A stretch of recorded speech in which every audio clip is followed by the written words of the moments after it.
Masih membicarakan tebeng menebeng. Kali ini tapi nebengnya bukan nebeng motor atau nebeng mobil, tapi pesawat nih Mas Yudi. Luar biasa. Nah, ini saya tanyakan tadi sebelum jeda. Ya. Kalau tadi Mas Kaisang kan konteksnya ini yang diberikan fasilitas gitu, yang ditebengi, gitu, yang ditumpangi gitu ya.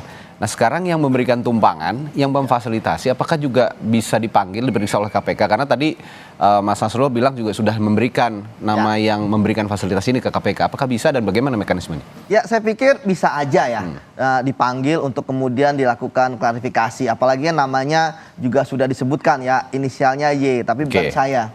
Bukan ini. Jadi menurut saya itu tadi saya katakan ya, kan ini adalah alibinya Mas Kaisang. Ya. Ya, apapun alibinya, ya tentu KPK harus menguji kebenarannya. Termasuk kemudian memanggil siapa sih Y ini. Yang tentu kalau saya melihat ya Y ini kan belum jelas ya apakah dia warga negara Indonesia atau bukan. Kalau bukan, wah itu lebih ribet lagi. Karena ketika dipanggil dia adalah voluntary. Sama kayak WNI juga sebenarnya sukarela, tapi kalau WNI kan dipanggil KPK nggak mungkin nggak datang gitu kan. Tapi kalau luar negeri kan sulit. Itulah sebabnya maka kita berharap ya tentu ketika KPK melakukan pemanggilan ya terhadap yang bersangkutan, apalagi kan sebenarnya pasti sudah disampaikan ya bahwa Anda ini sebagai pemberi gratifikasi, tapi Anda itu tidak bisa dipidana gitu ya. Ketika pun nanti ada pidananya itu datang gitu ya. Dan kita berharap juga KPK kan sudah bisa berkomunikasi dengan pihak Mas Kaisang ya untuk kemudian ya kan ini temannya gitu ya, untuk ketika nanti misalnya ada panggilan dari KPK itu kemudian bisa membantulah untuk mendatangkan ke KPK. Gitu kan, atau KPK juga datang ke sana nggak masalah. Bagi saya waktu itu ya, mau dulu KPK datang menemui Mas Kaisang ataupun memanggil gitu kan, sebenarnya nggak jadi masalah gitu. Sekarang jadi masalah ketika Mas Kaisang dengan gagah berani datang ke KPK, ya kan, didampingi dengan beberapa temannya. Ini menurut saya yang kasihan itu adalah KPK-nya. Ya kan harusnya kan marwah KPK ini harus kita jaga gitu. Kalau memang Anda sudah strict dengan suatu, saya mau begini, ya beginilah gitu. Jangan berubah-ubah. Akhirnya kebimbangan ini yang terjadi adalah saya sedih banget melihat di sosmed hujatan-hujatan pada KPK gitu. Saya 14,5 tahun di KPK. Maksudnya sebenarnya kalaupun memang akhirnya endingnya adalah seperti ini juga, kan endingnya udah jelas ya bahwa Mas Kaisang sudah melaporkan gratifikasi walaupun dia bukan penyelenggara negara, artinya pidananya udah hilang. Ya, apakah kemudian tadi Mas juga tanyakan, apakah nanti bisa ada kelanjutannya? Ya bisa ada, kalau memang KPK bisa menemukan hubungan. Ingat loh, bahwa gratifikasi itu adalah pasal yang tidak berdiri sendiri ketika menjadi pidana. Selalu berhubungan dengan misalnya ada dugaan pemerasan, ada dugaan apa namanya tuh suap. Ya, seperti itu Mas. Jadi ini yang menarik. Tapi kan sekali lagi ya KPK lah yang akan menentukan mau kemana arahnya. Mau dia kayak seperti kita main bola, mau dia tendang langsung, mau dia dijagling, mau dia dibalikin ke back yang belakang gitu, atau dia mau gol bunuh diri. Ya itu semua ada di KPK kalau memang ingin kasus ini tidak tuntas. Saya pikir penuntasan kasus ini juga sangat penting ya bagi posisi Mas Kaisang sekarang ataupun di masa yang akan datang. Seperti itu Mas. Tapi saya tertarik dengan sosok Y yang diungkap Mas Yudi tadi. Mas Nasrullah, sosok Y ini teman Mas Kaisang, teman bisnis, teman main, atau teman apa ya Mas Nasrullah? Iya, pokoknya ada lah Mas. Pokoknya ada lah. Nah, itu saya pengen tanya juga. Gimana Mas Nasrullah? Pokoknya teman lah, teman. Teman lah ya pokoknya. Tapi begini. Dan bertemannya bukan dari tahun ini, maksudnya itu udah beberapa tahun lah berteman. Tapi saya coba mau tanya juga, Mas Kaisang itu kan nebeng ke Amerika ya, melalui pesawatnya sosok Y ini. Pulangnya ke Indonesia melalui pesawat yang sama dan nebeng juga Mas? Enggak. Pulangnya pakai pesawat komersil. Pulangnya pakai pesawat komersil. Jawab udah. Ini soalnya ada anggapan katanya pulang pergi kok nebeng bisa begitu, ternyata enggak ya, pulangnya itu pakai pesawat komersil. Ada yang mengatakan seperti itu. Terkonfirmasi. Tapi saya tanyakan nih ke Mas Egy. Mas Egy, tadi kan kita sudah bahas nih kalau sosok Y ini yang memberikan fasilitas itu bisa saja diperiksa begitu ya, dipanggil oleh KPK.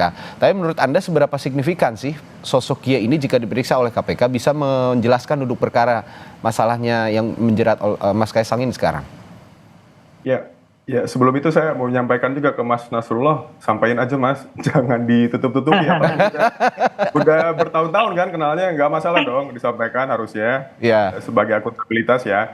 Tapi begini, saya ingin menyampaikan satu hal soal konsep yang namanya politically exposed person ya. Ya. Ini sudah menjadi perhatian atau juga sudah didefinisikan oleh Financial Action Task Force atau FATF ya, soal kejahatan pencucian uang, korupsi dan sebagainya, bahwa ada sosok yang namanya PEPS tadi disingkatnya. Nah, PEPS ini bisa bermacam-macam, bisa pejabat publik, bisa keluarganya atau rekan dekatnya. Nah, rekan dekat bisa juga dikategorikan sebagai rekan dekat keluarganya juga gitu ya, yang punya informasi banyak dan sebagainya. Nah, dalam hal ini sosok Y tadi menjadi penting karena bisa jadi ia terlibat dalam kejahatan. Bisa kita duga demikian. Makanya KPK perlu menelusuri apakah betul gitu ya bahwa pemberian Y tadi itu yang memberikan pinjaman itu ada kaitannya dengan jabatan publiknya keluarganya Kaisang begitu. Nah, ini harusnya ditelusuri konsep PEPS tadi. Ini signifikan sebetulnya perannya dalam hal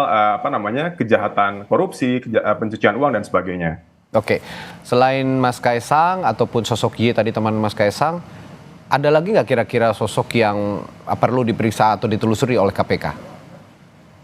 Mas Egy? Ya, harusnya ada ya, dalam arti saya kok ragu kalau misalnya ini hanya satu kali perjalanan. Kalau ada perjalanan lain, itu juga siapa yang memberi? Apakah kemarin juga disampaikan keterangannya kepada KPK oleh Kaisang? Jadi bahkan termasuk yang Y tadi, sosok Y tadi, itu siapa orang-orang di sekitarnya, itu juga harus ditelusuri. Nggak cukup hanya satu individu saja. Jadi ya KPK harusnya jangan ragu untuk menelusuri itu, gitu. Oke, takut nggak KPK? Katanya KPK jangan takut, tapi kira-kira takut nggak KPK? Soalnya Anda mengatakan tadi posisi Mas Kaisang sebagai anak presiden, begitu loh. Ya itu makanya nanti kita lihat. Ini kan masih belum game over. Ya kan masih ada beberapa hari ke depan. Ya, kita lihat juga nih bagaimana kita belum melihat statement dari pimpinan KPK ya terkait dengan bahwa Mas Kaisang lapor ke gratifikasi kemudian diterima, padahal sebelumnya statementnya adalah dipindahkan ke PLPM karena adanya laporan ya ke pengaduan masyarakat. Ya, nah tapi saya curiga juga pasti akan dicabut. Kenapa? Karena sudah ada laporan gratifikasi gitu. Tapi kita tunggu aja lah episodenya. Karena kan mungkin analisis saya bisa salah juga gitu kan. Tapi kebanyakan selalu benar sih. Seperti itu. Tapi kalau melihat posisi sekarang dengan Kaisang Pangarep yang sudah melaporkan di bawah 30 hari kerja. Posisinya aman nggak sih? Sudah aman berarti Mas Kaisang? Ya sudah aman lah. Ya kan karena KPK akan masuk dari mana kalau dari masa gratifikasi ya? Sudah dilaporkan. Kemudian disampaikan kemarin kan atas nama penyelenggara negara kan ayahnya.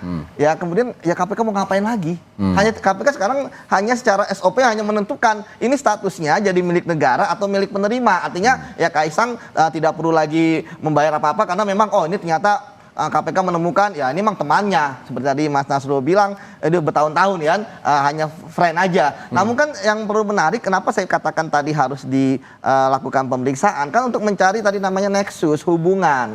Ya, hubungannya itu seperti apa? Ya, apakah hanya hubungan pertemanan kayak saya sama Mas gitu ya, atau ada hubungan bisnis, dan ketika ada hubungan bisnis apakah ada kaitannya dengan bisnis proyek di Indonesia yang berhubungan dengan pemerintah ya kan, atau yang butuh ada campur tangan pemerintah untuk membuat aturan terkait dengan bisnisnya kan, tentu banyak. Ya, tapi ya sekali lagi kan dugaan-dugaan ini baru bisa diverifikasi ketika mempunyai fakta-fakta dengan pembuktian-pembuktian yang didapatkan oleh KPK. Tapi saya pikir kan sebenarnya teman saya di KPK ya ilmunya sama dengan saya gitu kan, nggak kaleng-kaleng juga mereka lah, gitu kan. Saya pikir mereka akan jernih dan profesional untuk menentukan. Tapi masalahnya nanti statusnya apa ya, status itu nanti yang menentukan adalah pimpinan KPK. Seperti itu Mas. Ini kemudian menarik juga kalau gitu ditanyakan ke Mas Nasrullah, kenapa harus ditutupi gitu loh Mas Nasrullah, teman Mas Kaisang yang bersosok Y, yang ini berinisial Y ini. Karena tadi kalau memang diungkap kan kita bisa bantu semua, karena Mas Kaisang ini seorang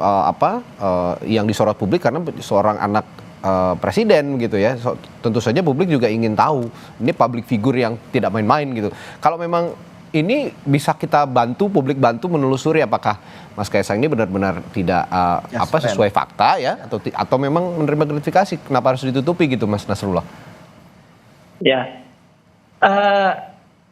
sebenarnya sih nggak ada yang ditutupi Mas. Cuma kan sekarang kan kami sudah menyampaikan ke pihak yang berwenang ya kan. Yang kedua, secara etis kan nggak mungkin kita mau sampaikan ke publik.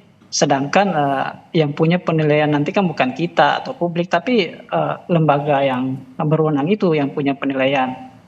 Sehingga nanti ya Yang jelas kami sudah melaksanakan kewajiban yang harus kami lakukan, menyampaikan ke KPK, termasuk kronologisnya, termasuk pihaknya siapa. Oke. Nah, nanti bisa silakan ditanyakan ke sana. Yang kedua, saya kira kita harus sabar menunggu ya, karena ini kan proses dan kita jangan mendahului proses. Takutnya nanti kan menjadi polemik lagi, menjadi liar lagi. Mungkin demikian, Mas. Intinya sih posisinya Mas Kaisang ini udah aman gitu ya, Mas Nasrullah, Anda mau mengatakan begitu. Jadi jangan kesandung lagi, jangan sampai kesandung lagi gitu ya kira-kira ya. Ya bukan kalau dari kami sih menilainya memang aman karena dalam range waktu yang masih dibolehkan oleh undang-undang. Cuma kan ini terlalu cepat berpolemik gitu kan. Padahal ya masih dalam range waktu yang dibolehkan. Dan kedua memang kan masih ada perdebatan terkait dengan ini penyelenggara negara atau bukan, dan untuk menghilangkan keraguan-raguan itu ya makanya kita datang sendiri ke sana, gimana nih sikap KPK kami gitu ya. Seperti itu sehingga tentu saja posisi kami yang menunggu penilaiannya seperti apa, lalu kami akan menentukan langkah-langkah seperti apa yang kami lakukan selanjutnya. Tapi memang betul sih kata Mas Yudi, bolak-balik ini sekarang udah ada di KPK sebenarnya, bolanya tinggal nunggu aja. Mas Egy, kalau Mas Yudi tadi bilang sekarang posisi Mas Kaisang udah relatif aman. Kalau dari Anda memang sudah aman atau masih ada sebenarnya masih bisa ditelusuri lagi? Iya, masih ada bisa ditelusuri oleh KPK sebetulnya. Tidak hanya satu perjalanan ya, tadi saya sudah sampaikan sebetulnya. Dugaan-dugaan lain juga sebetulnya bisa ditelusuri yang sebenarnya bertebaran juga di media sosial. Itu kalau KPK pintar sedikit atau berani sedikit lah. Kalau pintar kan sama dengan Mas Yudi tadi ya. Kalau berani sedikit bisa telusuri. Kita punya presiden dalam hal ini kasusnya Rafael Alun misalnya.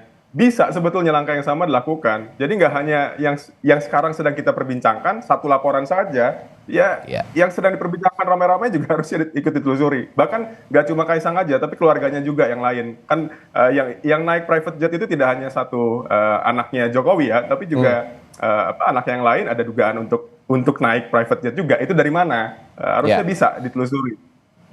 Oke, nah ibaratnya begini Mas Yudi, kenapa publik ini berhak tahu sebenarnya apapun gerak-gerik yang dilakukan oleh keluarga presiden, karena ya bagaimanapun presiden ini digaji oleh negara dan uang yang dipakai untuk menggaji itu adalah uang rakyat gitu kan. Jadi kira-kira sebagai bentuk pertanggungjawaban kepada rakyat gitu ya, kepada yang memberikan gaji gitu, ibaratnya gitu. Ini kita harus setransparan mungkin. Nah kalau memang demikian adanya, kita balik lagi ke konteks Undang-Undang Penyelenggaraan Negara yang menerima gratifikasi. Kedepannya supaya kita tidak terus berkutat dalam perdebatan bahwa ini anak keluarga penyelenggara negara tidak boleh menerima gratifikasi. Kedepannya yang harus dilakukan supaya ini lebih jelas nih, mana yang boleh menerima, mana yang tidak boleh menerima dalam konteks penyelenggaraan negara, bagaimana? Ya, kalau sesuai aturan memang kita kan aturan itu bisa kita interpretasikan secara literat gitu ya. Secara benar-benar ini ada penyelenggara negara, ini adalah pegawai negeri gitu kan. Ini bukan. Ini hanya kerabatnya. Jadi nggak termasuk. Itu kan tentu perdebatan itu akan selalu ada. Ya, ketika misalnya kita punya ide misalnya ditambahkan pegawai negeri, penyelenggara negara ataupun keluarganya yang menerima ya sah-sah saja gitu kan. Tapi kemudian yang mau revisi undang-undang itu seperti apa? Karena undang-undang ini akan semakin kuat, ya kan? Namun sekali lagi bahwa sebenarnya undang-undang itu pisaunya ada di penegak hukum. Mau kemudian yang menerima itu layering ke lapis ke-7, ke-8, ke-9, jika kemudian penegak hukum menemukan ya ada hubungannya dengan pegawai negeri penyelenggara negara, mudah aja tetap aja bisa dipakai pasal 12B besar. Jadi intinya sekarang terkait dengan gratifikasi itu adalah mau atau tidak maunya penegak hukum. Ya, bahkan kalau lebih kita ini dikit, berani atau tidak beraninya penegak hukum kan seperti itu untuk bisa mengungkap fakta-fakta yang sebenarnya, tentu dengan prosedur hukum yang berlaku. Ya. Tapi kalau bicara berani atau tidak berani, ini kan kita bicara KPK-nya berarti kan, berani atau tidak berani, ini kan sebenarnya ada dari sudut pandang kita sebagai masyarakat, ya harusnya berani gitu. Kalau tidak berani ya ada sesuatu berarti. Nah ini bisakah juga ditelusuri secara etik bahwa kinerja seorang komisioner KPK atau anggota KPK ini juga perlu dipertanyakan oleh publik? Ya kalau kita bicara tentang kinerja, kita pun lapor ke Dewas, pasti Dewas mengatakan bahwa itu adalah kebijakan dari pimpinan KPK. Kami tidak bisa masuk ke situ. Jadi udah bisa ketebak lah. Semua ending-ending yang ada di kepala Mas udah bisa ditebak. Hasilnya A, hasilnya B, hasilnya C. Seperti itu. Tapi ya saya pikir bahwa harapan untuk berantas korupsi harus selalu kita dengungkan. Itu aja. Jangan pernah dipadamkan gitu. Jangan pernah dipadam. Meskipun ya akhir-akhirnya dibanjur oleh air apinya, ya tetap harus nyala apinya begitu kan. Betul, harus nyala. Nah, seperti itu. Ini menarik juga Mas Egy. Kalau ICW mau mendorong juga selain kasus yang menjerat Mas Kaisang sekarang, bukan menjerat sih, artinya menimpa Mas Kaisang saat ini, perlu juga dilihat dari sisi etik bagaimana kinerja seorang pimpinan KPK ataupun anggota KPK yang berada di dalam dan juga perangkat-perangkatnya dalam konteks ini, karena memang kalau berani tidak berani harus berani sebenarnya kalau kata saya. Gimana Mas Egy?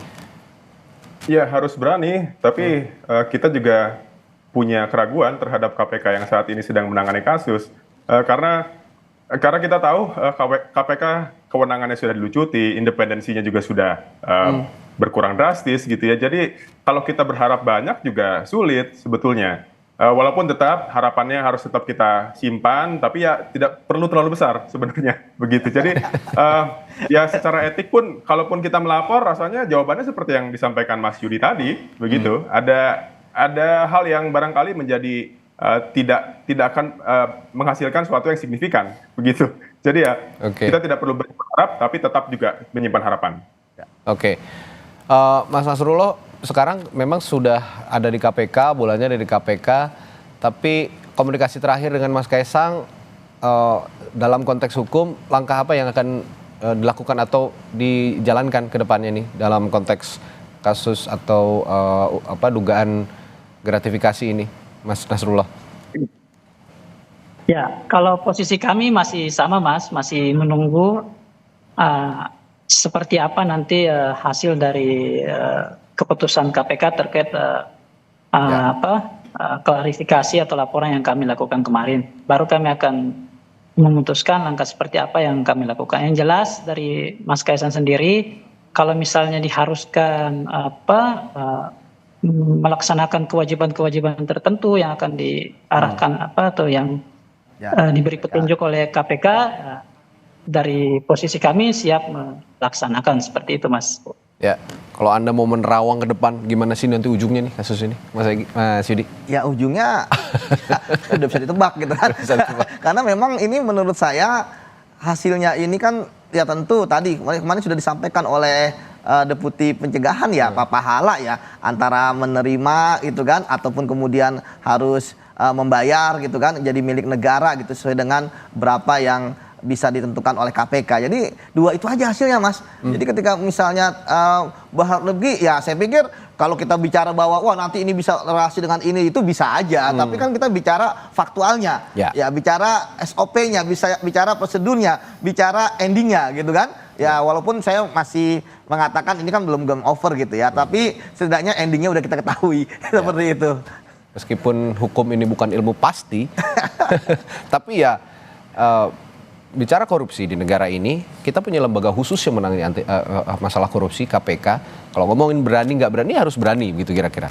Jadi jangan sampai ada anggapan-anggapan bahwa jika kasus ini menimpa pejabat negara atau petinggi atau siapapun, ini akan ada tebang pilih di antara para komisioner KPK yang juga seharusnya bisa berani menangani masalah korupsi. Kita sama-sama kawal sebetulnya, lembaga yang harus kita kawalnya KPK-nya, karena ke depan bukan hanya hari ini saja, KPK akan berfungsi sebagai lembaga anti korupsi yang mengawasi para penyelenggara negara untuk tidak melakukan tindak pidana korupsi. Ini ke depan masih ada 5 tahun mendatang dengan pemerintahan yang baru. Kita akan benahi KPK, karena sekarang KPK juga sedang menjelang pemilihan Capim KPK. Ini juga yang sama-sama kita kawal bagaimana perbaikan lembaga anti korupsi ini ke depannya. Terima kasih Mas Yudi, mantan penyidik KPK yang sudah bergabung bersama kami di Sapa Indonesia Pagi. Lalu juga dari ICW ada Mas Egy, dan kuasa hukum dari Mas Kaisang juga ada Mas Nasrullah. Terima kasih sudah bergabung bersama kami pagi hari ini. Sehat selalu Mas, sampai jumpa lagi. Sehat Mas Egy, Mas Nasrullah. Sehat Mas Yudi, Mas Egy.